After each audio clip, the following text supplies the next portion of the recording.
What is up, Internet? Welcome back to another episode of It's Just Video Games with me, your host. I'm nerdy, because I get nerdy nightly, and I thought I'd share it with you. That's that thing. The other thing is that this is called It's Just Video Games because it's not, right?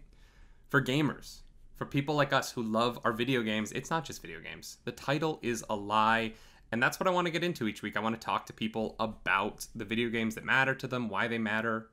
And this week I have a great guest for that. I have BasicWitGirl on the podcast. She is an incredible streamer, an incredible friend, someone that we have been playing with and talking to for a few months now, and we adore her. If you follow my wife, clarusdracarys, you know that she is one of the baddies from Hell, a D&D campaign that is going to have its third episode next Wednesday live over at twitch.tv/theplaymat. My wife is in it, BasicWitGirl's in it. It also stars a Chaotic Neutral Goblin and Fantaxia, some other friends of ours.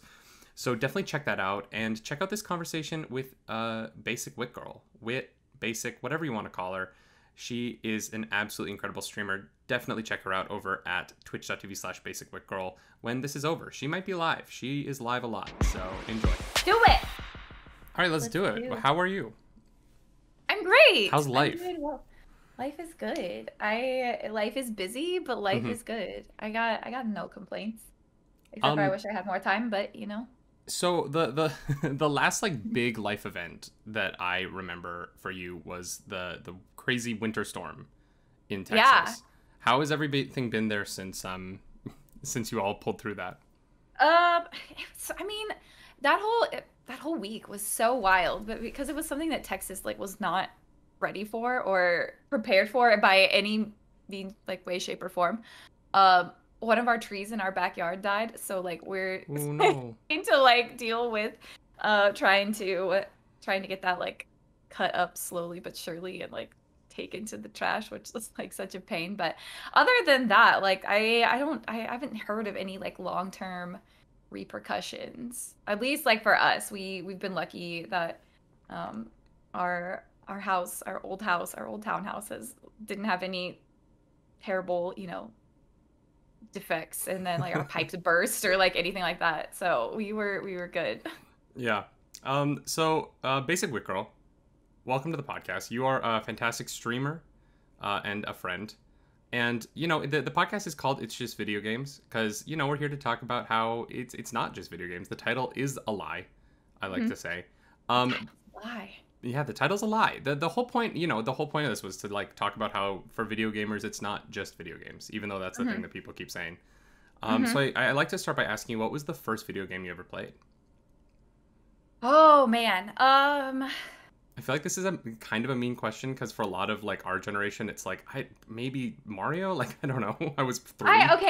I'm trying to think because the first console that we had was a GameCube. But I want to say before that, that was the first console that we had. But I think like video game that I remember like putting time into over and over again was probably the Oregon Trail on computer or Roller Coaster Tycoon. Honestly, I put so many hours into those. I like loved it so much. Like those games were like. I'm embarrassed to say I've never finished the Oregon Trail.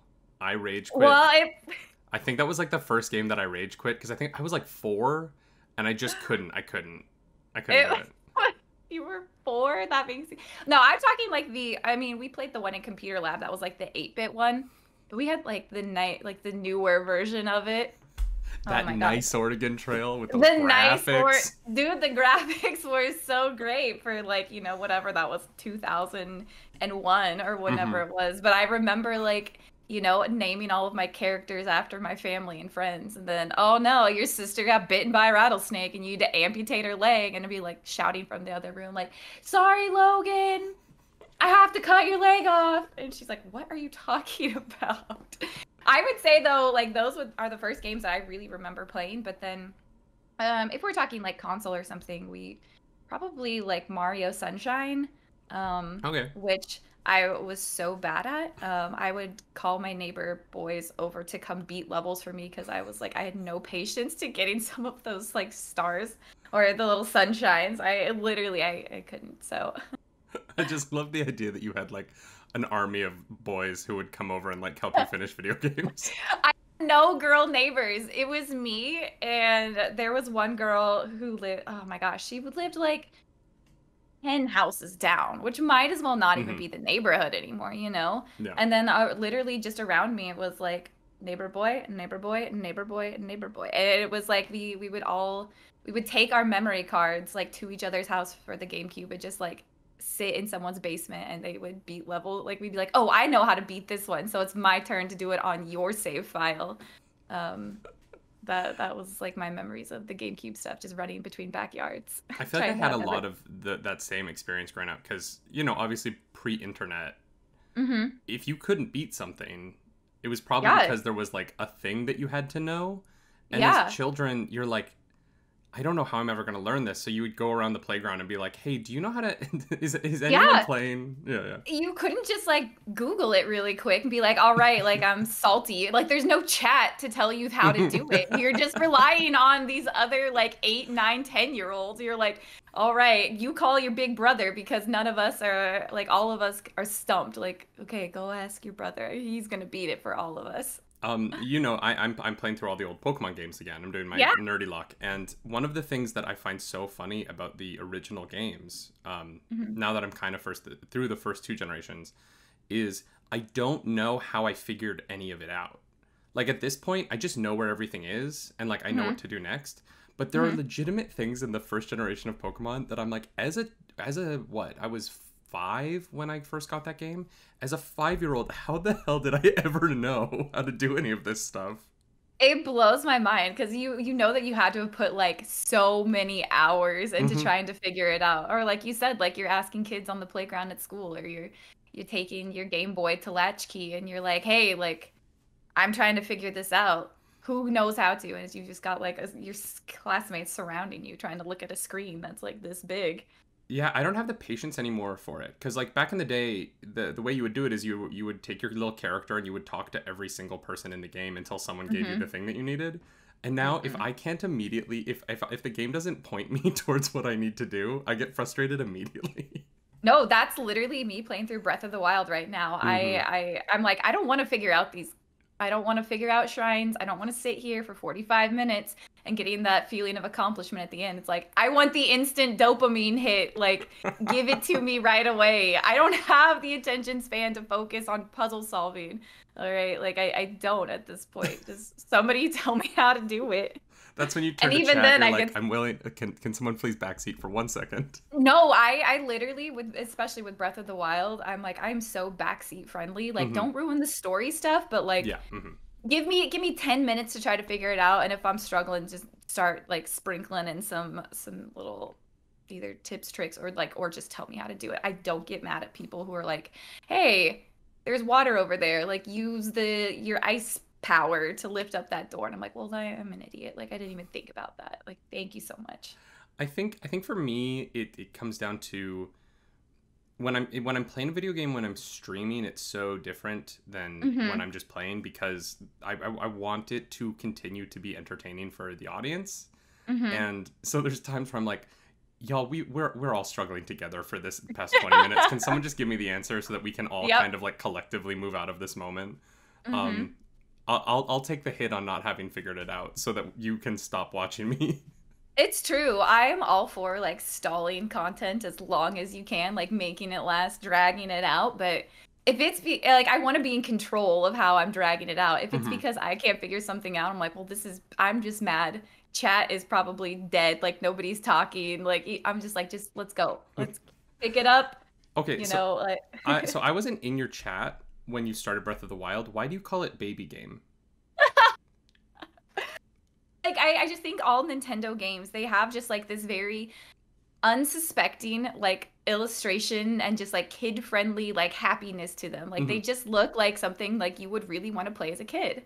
And so I call it a baby game because I'm like, it's by no means like, it is so difficult. It is probably to this day the game that I've struggled with the most. But I call it baby game just because it's so cute and you're like running around with these giant bombs over your head and you're throwing them and it's it's cute and it looks like something that was made for kids, but it makes me rage more than any game that I've ever played. What's funny is those same kids, like those like 12 to 14-year-olds, are the ones who think Breath of the Wild is not hard at all. Don't tell me that. They just but like there's a difference of like people. There are people who like it. I think that there's a generational understanding of how controllers work, and so there are kids now to whom the modern game feels so like second nature, whereas I'm so used to old version. I grew up on a different way of playing video games, and so I'm having to like learn. Like right now, I'm trying to on Thursday nights I play Valorant with Scary Daydream. And yeah, I've noticed you guys have been doing that. I'm not a mouse and keyboard player. Like I never had a PC. I always played controller. And so trying to figure out how to play mouse and keyboard for me is like the bane of my existence. And like I have to look at the keyboard to like reload my gun, which I don't have to do with the controller. You know? How's your pinky? How's that pinky to hit shift? Oh, it's getting better. You know what I mean? Like I'm putting in the time, you know, I'm doing my reps. I'm hitting the gym. I'm hitting the gym. You're just like lifting like with the pinky finger, like I'm just getting like the like get a 2 over pound there. weight. I wish I was hitting the gym. We're so locked down right now. I can't go anywhere. See, I don't have the excuse. Like Texas just said, let's open everything up. Like screw it. If you guys get it, you get it. So yeah, but you guys are vaccinated, right? Ben is. I am going to get my first shot when I get back from our trip that we're going on this weekend. Ooh, fun. Yeah, I've been trying to like plan things out and because I'm like I know that I've got this thing that I should probably like. Basically, I've just got like little important things that I've got planned. I'm like, okay, so if I get it, then second one will be here, and like, okay, that I should have enough time to recover, but I don't. I'm very much so a people pleaser, and I want to be like at my best for anything that somebody asks me to do. So trying to, you know, my mom's like, hey, you need to come for your brother's graduation. I'm like, well, when I was originally gonna get my first shot and then second shot 2 weeks later, it just I was like, I'm gonna get it on like a Thursday and then have to fly on Friday and then spend Friday, Saturday, Sunday with my family, probably like absolutely miserable. Like that sounds terrible. So like, you know, push it back like another week. And then it's like, oh, well then we've got, you know, Baddies Part 3 for Matt's and like I gotta be like on my A game for that. So yeah, my plan is next Tuesday I am going, but we're very lucky in the sense that you can basically get it anywhere for the most part without an appointment. So, yeah. We can get it now. There's a lot of clinics if you want it in Ontario. The problem right now is the second shot for us is 16 weeks after the first. That's crazy. Yeah. So we will. I think that we're supposed to get our second shot in September. So hey, you know what? It's you're getting it, and that's like what's important. Yeah, it is. And honestly, they say like the first shot is so much of the protection. So I'm hopeful, just because I know that people here are gonna want to go to the beach in the summer. So I'm hopeful everyone has a first shot and the beaches are safe enough. Yeah. I just hope people get it. You know, I want to go outside. I want to go to a restaurant. I really just want to go to a restaurant so bad and not have to cook. Yeah, I feel ya. We did like a little outdoor patio thing the other night. We had literally some people from Twitch that were driving through Houston, and we all like met up at an outdoor patio bar, and it was just like it was one of those things that I didn't realize I missed so much because yeah, like I can have a beer at home or like on my own back patio or you know like up here at my desk or like down at the stairs, but it's just the environment. Like it felt really nice to like go somewhere, have a reason to like put on an outfit that coordinated and not just have to go like from the waist up like I'm put together, you know? It's like it's so real. It's like you with your pajama pants.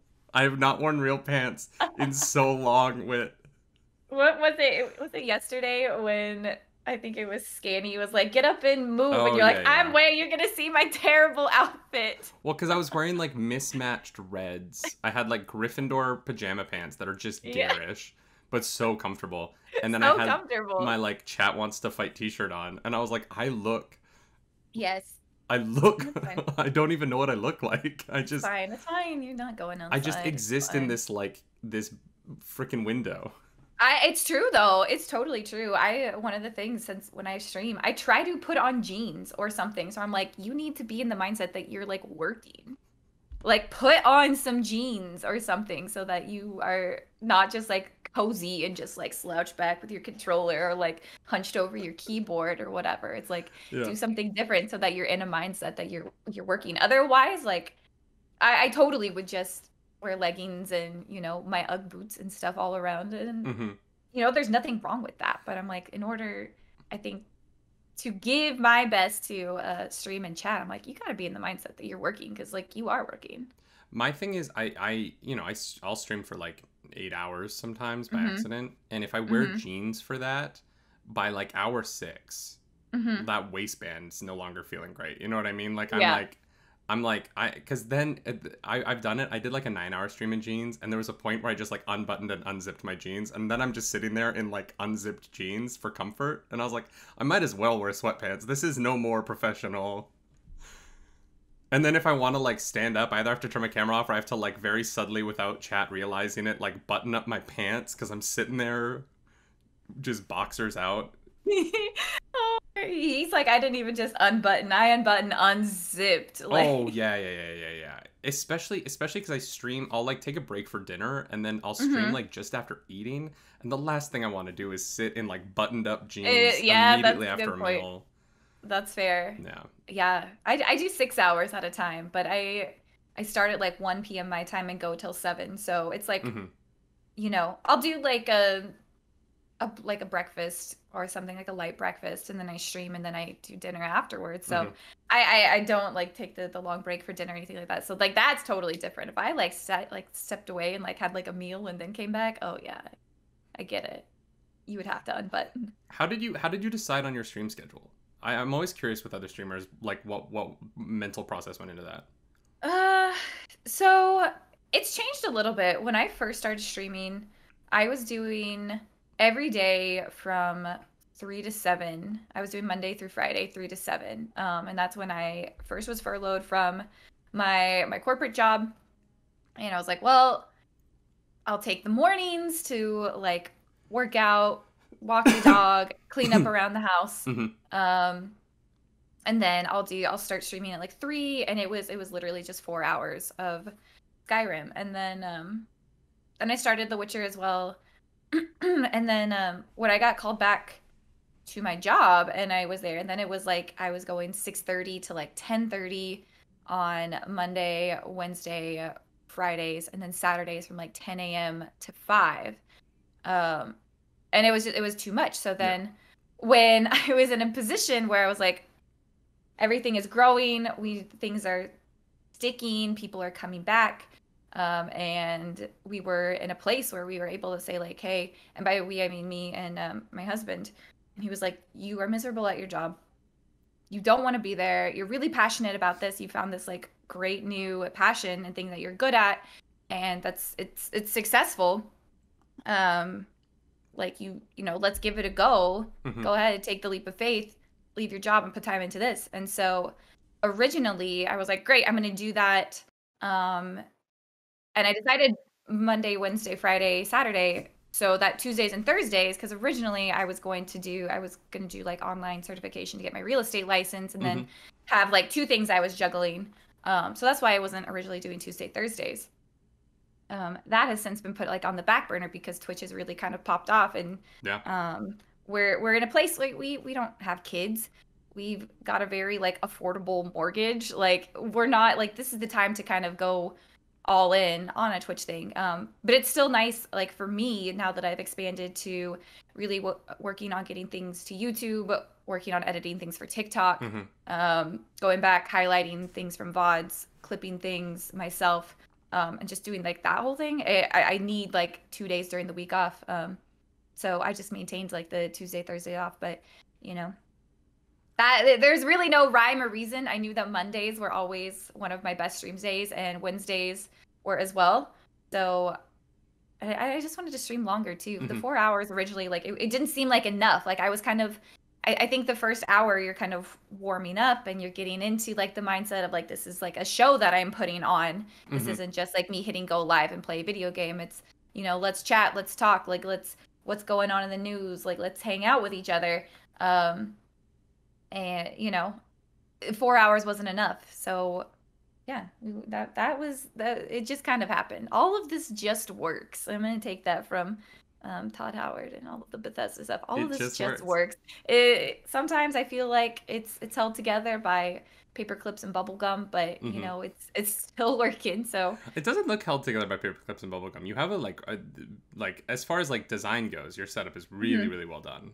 Well, thank you so much. Which is a great thing to bring up on a podcast, where the majority of the people who will hear this will only hear the audio. Yeah. It's fine. That just makes it. Look, guys, come over to YouTube. Click the link. Come to YouTube. Click just link. Just hit the heart button or the thumbs up, and then check out my yellow room. It's yellow right now. That's one of those interesting things, because you start to think about things so differently. I feel like we all, as people who became content creators because of the pandemic, all think about things so differently now. But now there's a part of me that I love that people listen to the podcast, and what I'm trying to say is, technically per listen, I make more money for a podcast listen than I do for a YouTube view. Wow. But the YouTube numbers are public and the podcast numbers aren't. So there's this weird pull in my brain that's like, I don't know if I would rather people watch it on YouTube so that it looks like more people are watching it, or if I would rather they listen to the podcast. That totally is. I wish I was not, but I'm such a numbers person. After I end stream, I'm like waiting for that analytics thing at the end, because I came from like a corporate environment where that was my job, was to look at numbers and to make suggestions based on, what was performing well, what colors were doing well, like what styles. Like I worked in fashion, and so that was literally my job. And I'm like, I can't just put that part behind me. Like I did that for essentially 4 years. Like that's ingrained in my brain on how to look at these things and analyze and try to make suggestions or change things as I need to. So I'm such a numbers person. I know it's not about the numbers, it's about enjoying it, but like I can't enjoy it without looking at the numbers kind of thing. I need the validation. Well, and it gets to a point where like when I first started streaming, I was like, oh, this is just fun. Like none of that matters. And now that, I'm at a point where Clarus and I haven't had a job other than like this and like some freelance modeling stuff since March of last year. Like we have made all of our money through content creation essentially in a year now. And so there's a part of me that's like, well, rent's due. If I'm not watching the numbers, if I'm not watching the Yeah. And what's crazy is these sites, they know so much about who's watching your stuff. Like it's almost uncomfortable sometimes how deep I can go into who watches what I put out. Because I can look them all up. I can look up what they're subscribed to, how old they are, their whatever their online gender is. Like it's really insane how detailed those analytics reports can get if you're willing to like go to like the second layer of them. And it's true. It blows my mind. Like just with Twitch or like any of this, like Sully Gnome or Twitch Tracker or even like TikTok, they have like all of their like analytics that shows you like location, age, gender, like what time they're active, what time you should post in order to be like to reach that audience. Like it's crazy. And I mean, on the flip side, like we're all a part of that number as well for somebody else. Oh yeah, 100%. Which is, it's crazy, but it's also, it doesn't freak me out as much as I think that it freaks some people out. I guess growing up in like our generation, we're kind of like, we're fine with being on the internet. We put ourselves out there, especially if you're in content creation. I think you kind of get it. You're like, yeah, like you're a number. Like the government doesn't care that much about you. They're not like watching you intently. Like, man, can't wait till you put your bank account information into a website that we've been tracking and stuff like that. Like that's, if you think that, I don't know. I think that there's a lot on the internet that I can see why people are worried about it, but I think that comes down a lot to your life, right? Like I feel like it is very easy for us as That's two fair. very white people who don't really have to worry about the government in the same way. That's like I think that there's a lot of privilege in being able to be like, know what you want about me. That can never bite me in the ass. Where That's a good there's point. communities where I feel that like hesitancy is a lot stronger for very, very Mm-hmm. justified reasons. Mm-hmm. And you won't get around that hesitancy until till we all collectively address that underlying issue. Mm-hmm. Where, you know, and I also think like you and I are in a very different position of like, there's nothing I won't say on my stream. Like there Mm-hmm. really isn't. There's not. Clarus and I don't have any secrets anymore because we talk on Mm-hmm. the internet for 45 to 50 hours a week each. Yep. You know what I mean? Like Yep. we're both Yep. full time online. So there's no. I'm like whatever. There's a video of me saying almost everything about myself at some point now.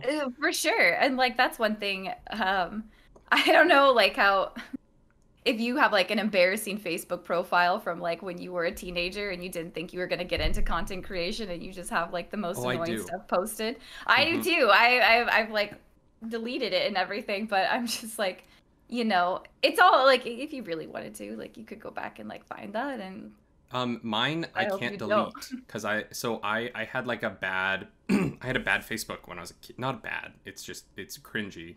Yeah, But cringy I is the lost the word. password to it, and so I had to make a new Facebook account when I was like No. 16. And I didn't think anything of it at the time. I was like, oh, it sucks that Mhm. I lost that Facebook account, but like I had 100 friends, like whatever. I was like, everyone who Yeah. knows me is gonna follow my new Facebook. Mhm. But now I've like sent Facebook messages to be like, can you? This is me, but I can't access it. Can you please delete this content? Can you Can you please please? just like get rid of this? There's this one photo. It's so bad, and I shouldn't even talk about it, but it's We don't have to talk about it. it's a We're behind the humans. scenes photo of this like um of a performance that I did when I was a kid, and Mhm. we're all like 16 or 15, Mhm. and the girl is dressed like a nun for this number that we were doing, and it's Mhm. like all these guys lifting her up, and it's just like we're all like very consensually touching her in very inappropriate ways. And it was funny because it was like a nun and like, you know, Yeah, and yeah. it's one of those things that when you're like 15, you're like, oh, it's a funny photo we're It's a taking. funny picture. Yeah. And now I'm like, oh my God, there's a photo of me as a child, like fully groping this girl who grew up to be a Playboy model in a nun costume. Like, what the hell was I thinking? But And you that's out don't know there. it. Like you don't know when you're Yeah. 15 or whatever. Like, you know. Oh yeah, and like there was another photo that's like it was all of the senior guys in our like dance belts, our like thongs.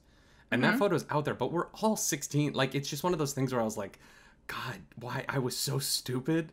Like because that photo will be online forever. And you know, Yeah, like there's until Facebook gets back with you and they're like, "Yeah, we'll delete this for you, I kid." hope no, they won't. They're like prove it's you. I'm like it's my face. Like what do you want me to do?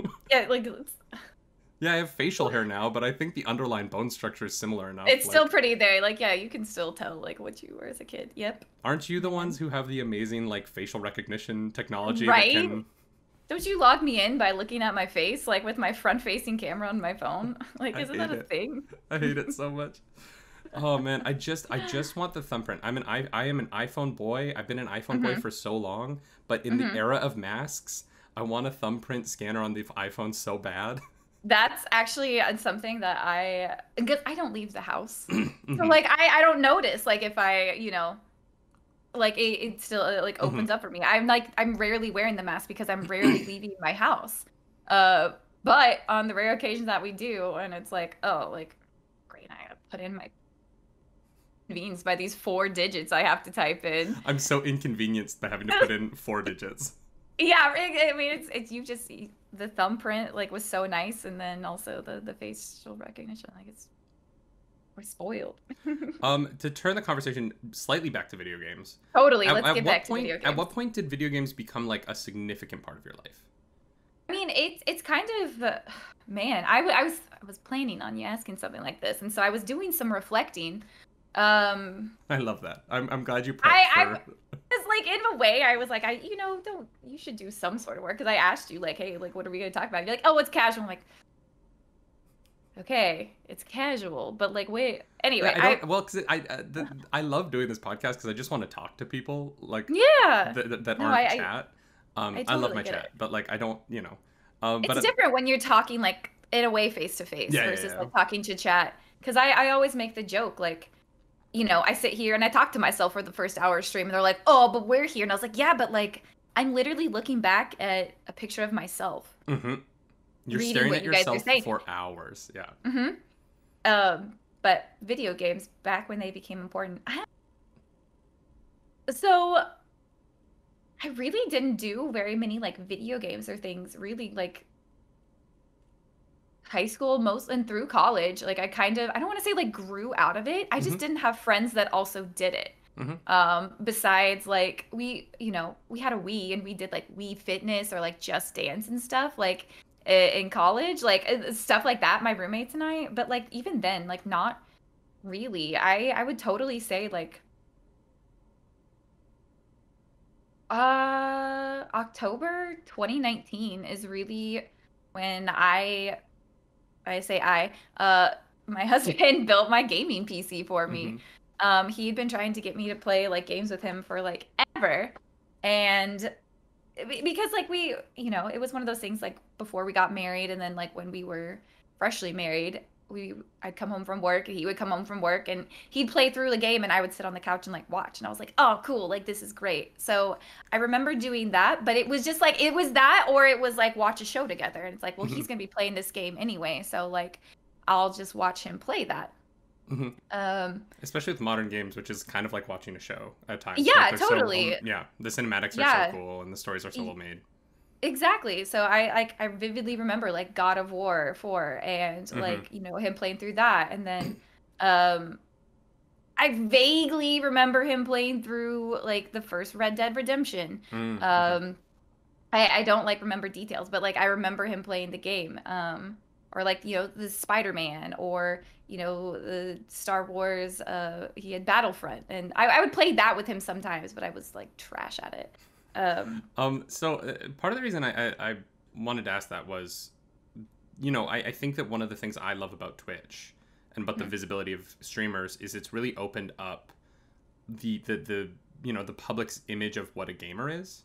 Yeah. You know what I mean? Because like I mean no disrespect when I say this, but you are not the image that I think most people would immediately pull to mind when they think of like a professional video game player. Yeah. You know what I mean? don't think so. I think that that's totally like accurate. I think that Twitch has been great because it's given, it's let, and not to like be like, oh my God, like I'm a gamer girl, but it made me feel like not weird about wanting to play games because in my mind it was all just these guys playing Call of Duty or games like that, and I was like that's video games, like I don't know, that's not really me though, like I'm not really into that. And then when I started streaming and I did my first playthrough of Skyrim, I was like, I love this. Like this is an old game and it's like buggy as hell, but like I love this world. What are you talking about? It works. Everything works. It just works. It works, but I think like that, and then The Witcher, and then just getting into like RPGs that I'm like, these are stories. These are stories and characters. Like this is just reading a book, but like me actually having like an active part in it kind of thing. So you found your way to Red Dead Redemption 2, and I think that's probably now what you're most known for. I think so. Just because your would TikToks, say... your Arthur Morgan TikToks, your Arthur Morgan voice, first of all. The Arthur Morgan voice is pretty spectacular. Oh my gosh. I don't know if you were there. There's one day I was playing Skyrim and someone was talking about the Arthur Morgan voice, and I literally said something along the lines of like, Arthur Morgan has destroyed my throat because You can't say that. No, I wasn't even thinking. I was like in the middle of like fighting like a dragon. No. I was like, it's destroyed my throat. Like it hurts. Like I drink so much like throat coat tea and stuff like that after I have to do that voice. And my mom pops in the chat and she's like, what?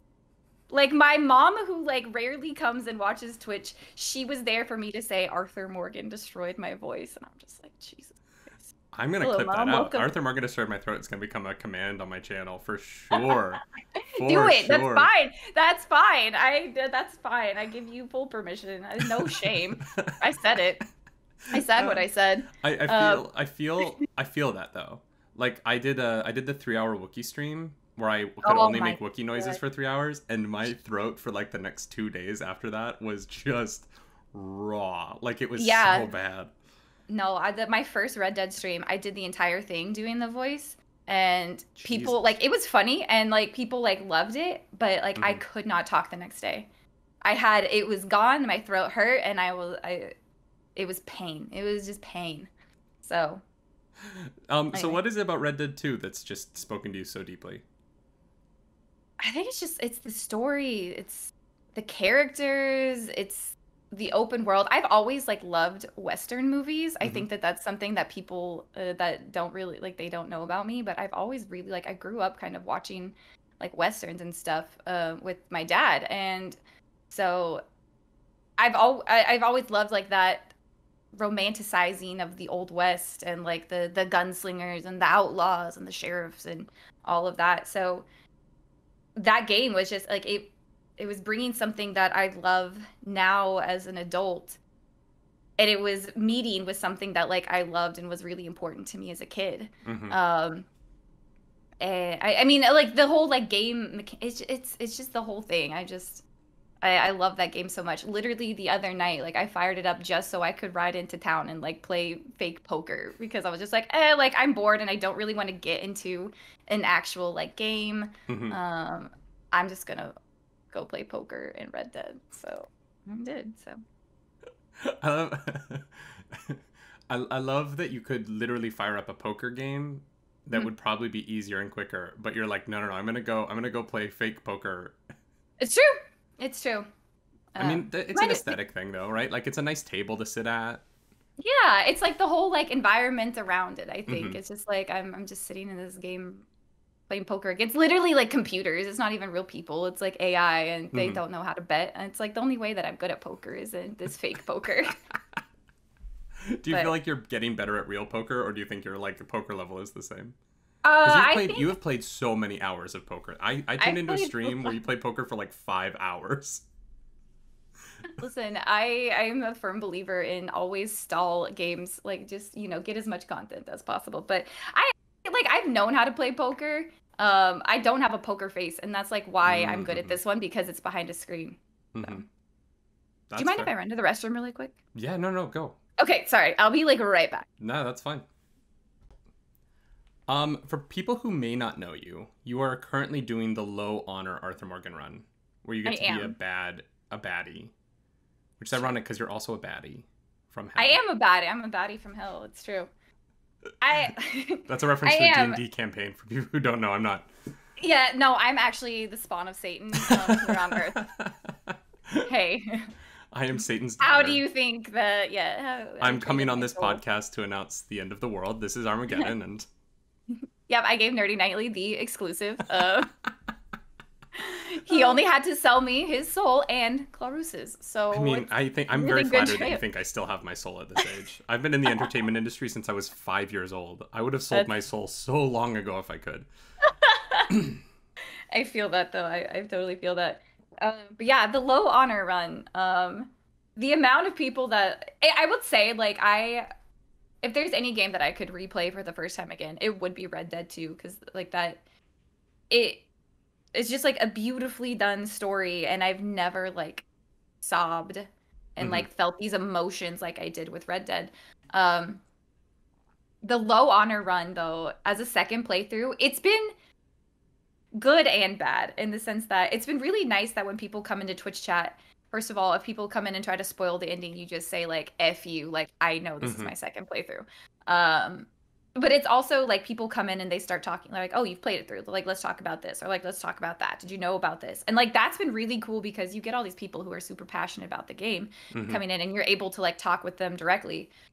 However, the game is exceedingly difficult as soon as you start just running around killing people or like making low honor decisions. Like I feel like I spend at least a third of the stream just trying to outrun or like kill bounty hunters because it's like, oh, they're literally just waiting for you around the corner. Or and then people come in, they're like, oh, I could never do the low honor ending. I could never do it. I get too attached to the character. And I was like, believe me, I am very attached to the character. Like my new like stream ending is literally me in a bubble bath with Arthur Morgan with LaCroix on a tray, like serving me. Like, I am very I love this man so much, but you do it for the content. Is it hard? Like, are you worried about your emotional connection to these characters and having to do them dirty? I will be. Right Mm-hmm. now, the story's still like lighthearted enough, Mm-hmm. but yeah, I 100% it's probably going to like it's gonna hurt. Because I for the most part, I think I kind of know what the low honor result is. Mm-hmm. It's not gonna be good for my soul. I'll just tell you that. But Um, it is what it is. you brought up people popping into chat to spoil the Hmm. game, which I Yeah, think is a weird Twitch thing. it But it's is. also a weird Twitch thing that I've never experienced. Um, Really? yeah, and so I wanted to ask you. I have this weird feeling, and I might be Hmm. wrong, that this is a thing that mostly happens to female streamers. Um, that there is like a tendency of like trying to ruin it for Hmm. them, Hmm. and I wonder, you are of that ilk, I will say. Hmm. Do I you am. do you Yes. feel like you experience a lot of that sort of like downside of streaming that people talk about? I would say yes. Especially the first, yeah. Even when I did The Witcher, a lot of people tried to like come in and be like, "Hey, make sure you choose this or like Hmm. do that to get like this ending." I'm just like, "Well, just like let me play the game." I think it's been worse for me with Red Dead. Um, I think like that kind of fandom, like there's some people who really love it, and there's some Hmm. people who really just like want to ruin it for people. Hmm. And I've seen that like across kind of the board. I was lucky enough. My mods had played the game before, so Hmm. basically they just went through and they're like, all right, every phrase that people are trying to spoil, like they just went and banned the phrase, banned the word, the different spellings of things. So like that was gone from my chat from like day 2 almost because people right away were coming in like, hey, this is what's gonna happen. And it's like, why are you trying to ruin that for people? Yeah, 100%. Um, for me, though, I will say I am very much so a person who, even with like TV shows and stuff, like I don't care about spoilers as much. Hmm. Um, I'm more interested in like how you get to that point. Mm. So for me, someone might come in and like drop a spoiler on like how it ends, and I'm like, cool, but like I want to know like how we get to that point. I want to see like everything like as it starts kind of unfolding. Hmm. And that's one thing that I've actually really liked about playing the game through a second time is knowing how everything ends.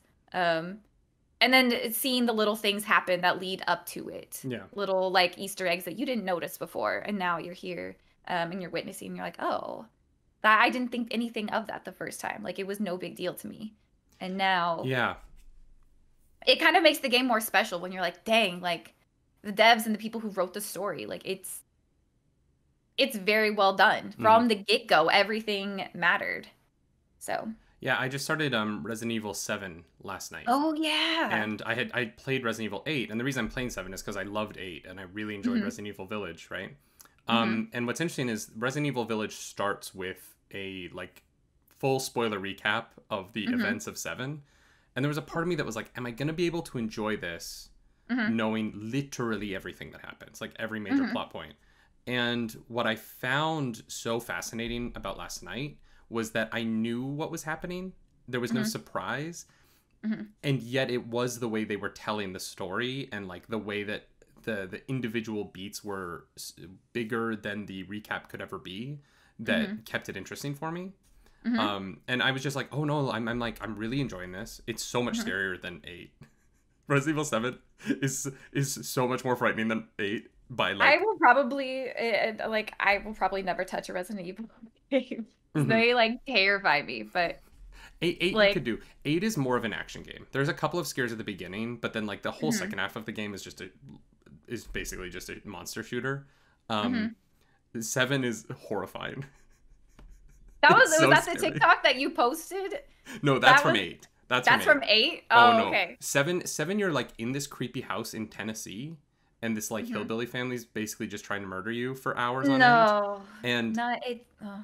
it's gross, and there's like cockroaches, and it's just like, oh, it's so much worse than like werewolves. Werewolves aren't scary to me. They're like kind of fun. Like I always wanted to be a werewolf. That was like my Yeah. dream. My dream, my aspiration was to be a werewolf. Well, I just was like, like When I was a kid, this is maybe TMI. I didn't have a No. lot of like friends growing up. Like I was kind of like a weird loner kid, who just loved theater and went to a school of jocks. So it was like a difficult, it was a difficult place.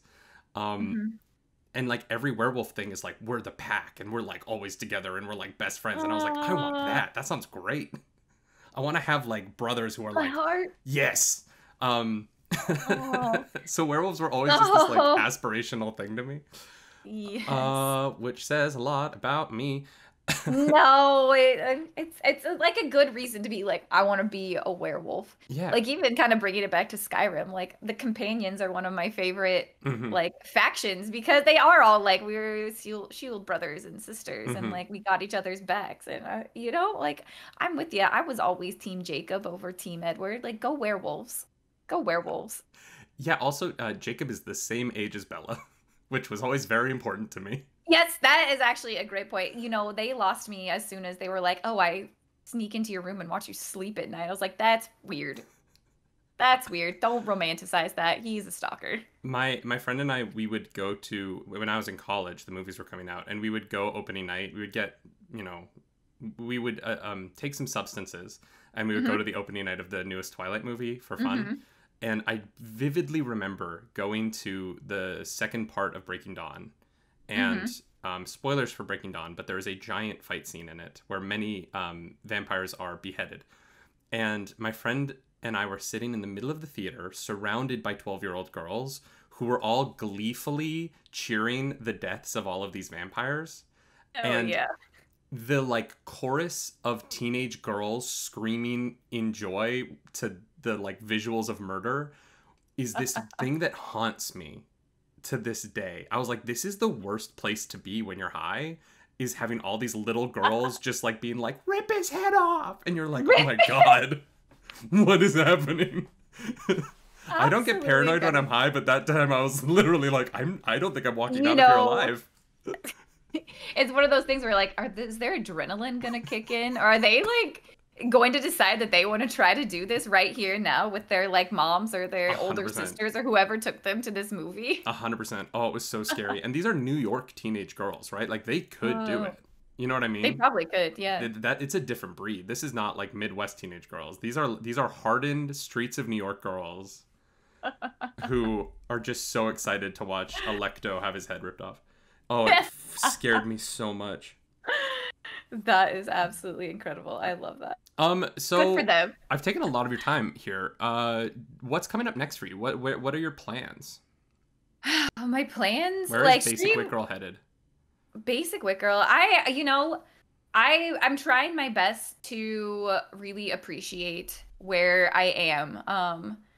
I know for a fact that like I try not to take for granted like the growth that I've seen, the success that I've seen, the community that I've built, and that sort of stuff. And realistically, I just had my 1-year stream anniversary in April. So like, to me, that feels like a short amount of time when you kind of look at other people who have been on the platform. And I do think like the whole timing with people stuck at home, there's no sports to watch. People are trying to find different means of entertainment and they come to Twitch. So trying not to take that for granted and get it like to my head. But, for me, the next thing that I'm really working towards is a goal that I set for myself is partnership by the end of the year, which, a lot goes into that. And it's expanding, to different platforms. It's making sure that you're really maximizing on reaching out to people and getting people to come in. So for that, it's kind of like learning how to edit videos better. It's learning how to get onto these, when TikTok first came out, I was like, this is so silly. I can't believe my sister is doing these dumb dances. And now I'm like,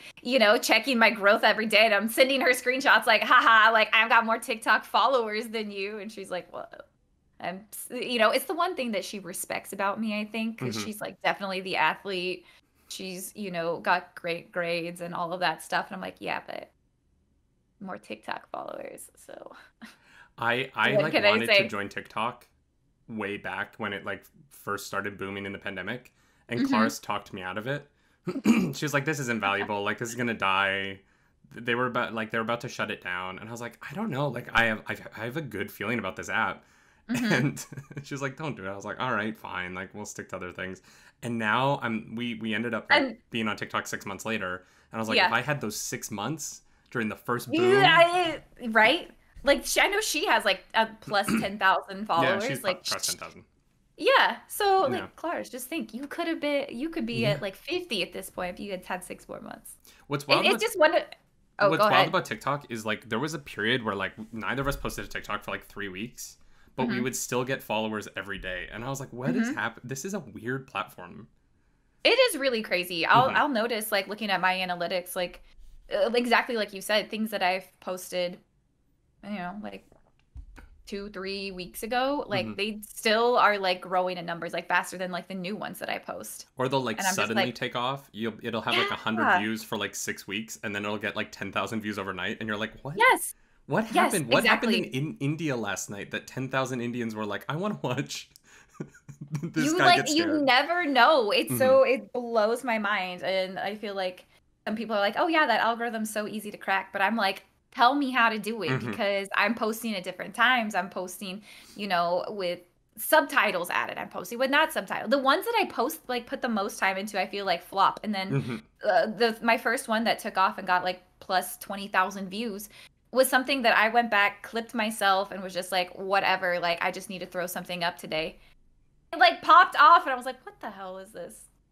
The My game does not reward a skilled player because if it did, like I put some time into these things and I try to make it a good quality and stuff like that, but Our two big whatever. TikToks on the Nerdy Nightly account are Hmm. we have like 900,000 views on a TikTok of us smacking each other in the butt, and Oh, that's I've it. seen that one. It's That's a good one. it. And then the other one It's a is good one. a joke a The joke internet about browsing history yeah, one. me not deleting Yeah. my browser history. Yes. I saw both of those. 850,000 views. I'm like, what? It's funny, but it's not that funny. Like it's barely a joke. It's relatable though. People are like, "Oh yeah, I also forgot to delete my browsing history one I time." too do weird things on the internet. Like, oh man. You have some things coming up though, right? You have Baddies. Baddies Part I 3. do. Yeah, we've got Baddies That's Part next week? 3 next Wednesday. Yeah, at Mm-hmm. I think it is 5 p.m. Eastern, 4 p.m. Central Time. We are doing Baddies from Hell Part 3 Mm-hmm. over on the Playmats channel, which is first of all, like shout out to Matt for like inviting me back Mm-hmm. again. This is like the second little one shot quote unquote that he's It's asked me never to a be one part shot. of. It's never a one shot, and I think especially with the baddies, he's got it's just a great group. It's myself, Clarus, Fantaxia, and Goblin. We all just work really well together. We Mm-hmm. play off each other really well. And I think we come from a place where I think one of the reasons it's been so successful is we overlap enough of the audience, but we each have our own kind of audiences that Mm-hmm. come in and support. And so I think that that's really important and why that's been so successful and it's been entertaining and I don't know. So yeah, it's his birthday stream and he was like, "Hey, do you guys want to do a Baddies Part 3?" Like we wrapped up Baddies. Like Baddies had a little bow on it and everything was fine. And he was Mm-hmm. like, "Let's do another one." All right. I'm in. You never have to ask me. You just tell me when and I will be there. So that'll be next week. I'm I'm very really excited excited. for that. I've been loving the Baddies. Obviously, I have to say that because my wife is in it. But Yeah. even before my wife was in it, I loved it. So. It's such a special thing. And like as Mm-hmm. someone who kind of grew up, I know you kind of talked about you were kind of like a loner kid. As someone who grew up like not really having female friends, Mm-hmm. Twitch has been like so wildly like refreshing for me that I do have these awesome like female friends to like inspire me that I can like trust in, that I can go to and like talk to about things, bounce ideas off, and like we have things in common. Like we're all at heart, we're all nerds, and like I love that so much. So I think especially with the baddies, it's like yeah, we came together as friends on the platform, and then we did this D&D thing, and it's like I love those girls more than like life itself for the most part. So, yeah, that'll be next week. I'm really excited for it. Well, I'm excited for that as well. I'm excited for your streams. Monday, Wednesday, Friday, Saturday, right? Monday, Wednesday, Friday, Saturday from 1 to 7 p.m. Central Standard Time. Mm-hmm. Over at BasicWitGirl. And you're BasicWitGirl everywhere, right? I'm based. Yeah, I've managed to get BasicWitGirl everywhere except TikTok, where I'm BasicWitGirl TTV. Oh. Yeah. Dang it. So I don't know why it wouldn't let me be BasicWitGirl there. Well, someone probably got it, right? I've like searched it. I've tried to find like who it is, and there, like nothing comes up. It just says this username is unavailable. Well, be a lot cooler if it was. Those parents that like go out of their way to get their child's social handles for them now. There's a part of me that's like, God, that's so silly, but at the same time, I'm like, it's a real kindness of you to get your kids. It's true. But like, hey, I was BasicWitGirl first. Please, whatever parent is holding on to my TikTok account, if you can please send me a message, send me a DM of something somewhere. Let's talk. I would like it just to be aligned, so I could be like, I'm BasicWitGirl everywhere. Mm-hmm. If you put in BasicWitGirl though on TikTok, you'll find me. It's like the one that comes up. So. All right. Well, Whit, thanks for doing this with me. I really, really appreciate it. This was a lot of fun. No, this was great. I love, like, first of all, thanks again for like having me. I was a little bit like. I was like, wait a minute. When you messaged me, I was like, did you mean to message somebody else? Do you know another Wit? Because like you know, I kind of mentioned you've had like a stellar cast so far, and I'm just like, did you mean to like reach out to me? Yeah, it's been fun. Like, I was excited to have you. You know, I love you, and all of you know Clarus's little girl gang on Twitch, which I know means a lot to her. I know she's been very excited to have found like a little posse on the platform. And so I get to be like the husband who's like on the edge of that. So no, it's totally true. Ben feels the same way. He's he's like, so like what, you know, how are the baddies doing? He doesn't even say like how is everybody, he's just like, how are the baddies doing? I love it. Great. Yeah, I'm excited for Ben, Mello, and I to get to sit down and like have drinks together. Right? Y'all are like the true like unsung heroes. I feel like you especially, because you're like supporting her, but then also doing your own thing. And not to discount like Mello and Ben what they're doing, but like, you know, we're empowered to like be these people on the platform because of like the men like in our lives, or you know, just like our partners. Doesn't necessarily have to be men, but just so happens out that you all are. Anyways, yeah, it's tough to support. I feel like it's tough to support people in this because it's kind of a crazy adventure, and so anyone, and like I think it's easier for me because I'm also doing it, right? Like I'm also like I've devoted my life to the entertainment industry. That's kind of what I do, so it's easier for me to be like, yeah, play video games for an audience. That's totally a normal thing to do. I think like the real heroes are actually, you know, the Bens and the Mellos of the world who are like, sure, babe, yep, whatever you want. Yeah, Ben had been bugging me to like get into streaming beforehand, and I was like, no, like nobody's gonna watch, nobody's gonna care, like putting myself out there like that. I don't know, and then I had no excuse to do it when I like lost my job, and I was like, all right, like let's give it a go. And look here, look at us. Look at us. Look at us. Look at us. Here we are. We're doing this thing. But yeah, it's been a wild ride, and hopefully it continues to grow. Hopefully we keep figuring, you know, things out, and it becomes a sustainable thing long term, not just like here in the moment. So yes, hopefully. I'm gonna leave you to your editing because I know that's what you do on Thursdays. Or is it Thursday? It is Thursday. It is Thursday. I can't. Yeah. I have no idea what day of the week it is. Me neither. Time is like a concept to me right now that I'm just like, what's happening? Recording, babe. Oh. Like, I'll let you go. And I was we're wrapping up. We wrapped up like 4 times. Right. I love that for me. Yeah, then we will wrap up for real. Yeah, no, I'm gonna go. I'm gonna go to. She's just like, hey, I love you, Clarus. I love you. All right. Well, thanks, Whit. Yeah, no, thank you again for having me. Literally, it means I'm so honored, and I adore you guys, and you know, thank you for everything. Not even just this, for everything. Bye. Bye. Wow, what a conversation! It had 5 endings. Sorry about that. It is hard sometimes to have these wonderful conversations with friends over the internet who you just don't get to spend a lot of time with. You know, Basic's in Texas and we're in Canada, and it really just, you know, you just want to keep talking. we finished recording and we just kept talking for like 25 more minutes because she's lovely. I adore her so much, and I'm so grateful that she did the pod this week. I hope that you enjoyed this conversation as well. It was a fun one, but go check out BasicWitGirl's channel. Make sure you check out Baddies next Wednesday over at twitch.tv/theplaymat. And, you know, maybe go give her a follow over on the TikTok and the YouTube. She's making stuff. And generally, pretty funny. Occasionally pretty sad, but mostly pretty funny. And I think that you'll have a good time with it. You can also keep following us over here at the YouTube, over on TikTok at nerdynightly, over on Instagram at nerdynightly, and over at Twitch, twitch.tv/nerdynightly. I recently started, as I said in this episode, a playthrough of Resident Evil 7, which is a blast. And I'm, you know, Nerdy Lock is continuing. We're going to be doing the Elite Four in Pokemon Sapphire tomorrow. So if you want to check that out, see if I can actually beat a Metagross with a Shedinja, don't miss that tomorrow night, twitch.tv/nerdynightly. That's going to be about 6 p.m. We're going to start playing. So I hope to see you then. And until next time, do something nerdy tonight. Bye.